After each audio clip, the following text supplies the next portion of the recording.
शाहरुख खान के बाद शाहिद कपूर को भी अमरीकी हुकाम ने एयरपोर्ट पर 90 मिनट तक रोककर पूछगछ की। पता नहीं ये अमरीकी हुकाम इंडियन स्टार्स के इतने फैन क्यों हो गए।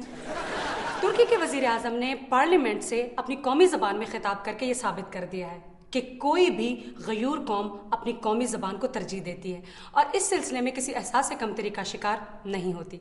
उम्मीद है कि अब यूसुफ रज़ा गिलानी साहब भी किसी मुल्क की पार्लियामेंट से भी उर्दू ज़बान में खिताब करेंगे। वैसे यूसुफ रज़ा गिलानी साहब की हिस्से मज़ाक की दाद देनी चाहिए।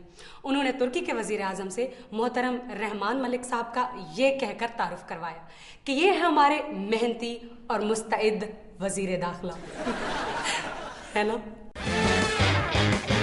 रीटा, आजकल के हालात से मुझे बहुत डिप्रेशन सी होने लगी। ओ मेरा भरा हसन अच्छी दादा और चीता बबर शहर आगे कितना माड़ा हो गया तू। उधर पिंड में चाचा तुझे लाड़ा बनाने की तैयारी कर रहा है और तू यहाँ माड़ा बन रहा है। मुंह तू कहाँ से आ गया मैं?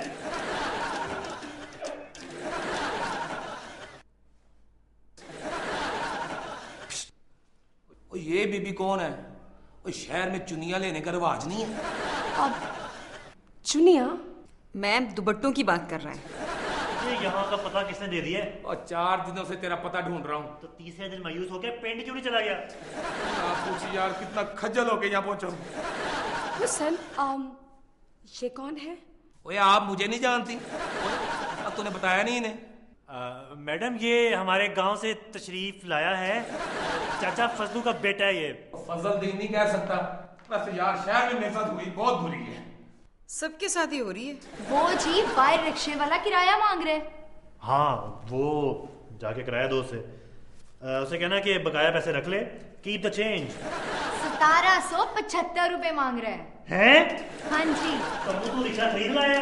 नहीं हसन भाई, असल में जिस दिन से आया हूँ ना उस दिन से मेरे पास है, तो इतना किराया तो बन ही जाना था ना। क्या? अस्सलाम वालेकुम नाजरीन। इस मुल्क को इस वक्त बहुत से मसाइल दरपेश हैं। एक मसला ख़त्म होता है तो कई मसले खड़े हो जाते हैं। कभी चीनी का मसला, कभी आटे का मसला, कभी गंदे पानी का मसला, कभी सड़कों का मसला। लेकिन इस प्रोग्राम में हमने ये डिस्कस करना है कि इस वक्त हमारे मुल्क को सबसे बड़ा मसला क्या है। मसला खुद कह रहा है, मसला क्या है? जनाब चौधरी साहब, मुझे तो बात कर लेने दे। तो चौधरी साहब ये असेंबली नहीं है, बात को ना काटें। इसीलिए तो बोलना है, हमें तो बुला लेता है। एनआरओ पार्लियामेंट में है। देखें, ये जमहूरी हुकूमत की बरकत है। हम हर मसला असेंबली में डिस्कस करते हैं, सिर्फ डिस्कस ही करते हैं। देखें, ये काला कानून एनआरओ जिसके जरिए रातों रात सारे केसेस खत्म कर दिए गए और करप्शन को जायज करार दे दिया गया, ये हमारे मुंह पे धब्बा है। और यार मुंह धो लो। हम करप्शन के खिलाफ है जी। दूसरों की करप्शन की। चौधरी साहब, गुर्बत बढ़ रही है, बेरोजगारी, अमनो अमान, ये सब बैड गवर्नेंस का नतीजा है। और यार ये पुरानी चीजों पे मिट्टी पाओ तो टुकर शुगर खाओ। ये आप कह रहे हैं?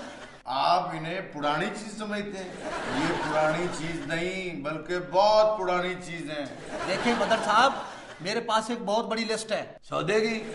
जाओ जाके फटाफट ले आओ, कहीं दुकान ही ना बंद हो जाए। उन केसेस की जो खत्म कर दिए गए। पुराने केस इसीलिए खत्म किए जाते हैं कि नए केस बनाए जाएं।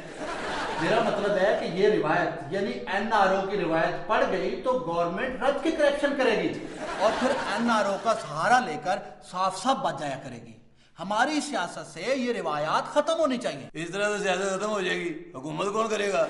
यानी आप एनआरओ की हिमायत कर रहे हैं, यही जवाब है आपका? मेरी मर्जी, मैं जवाब दूं या सवाल दूं, हमें क्या? जी जी, ये जमहूरियत है। शहीद बोतड़मा ने जो कुर्बानी दी थी उसी के नतीजे में आई है जमहूरियत।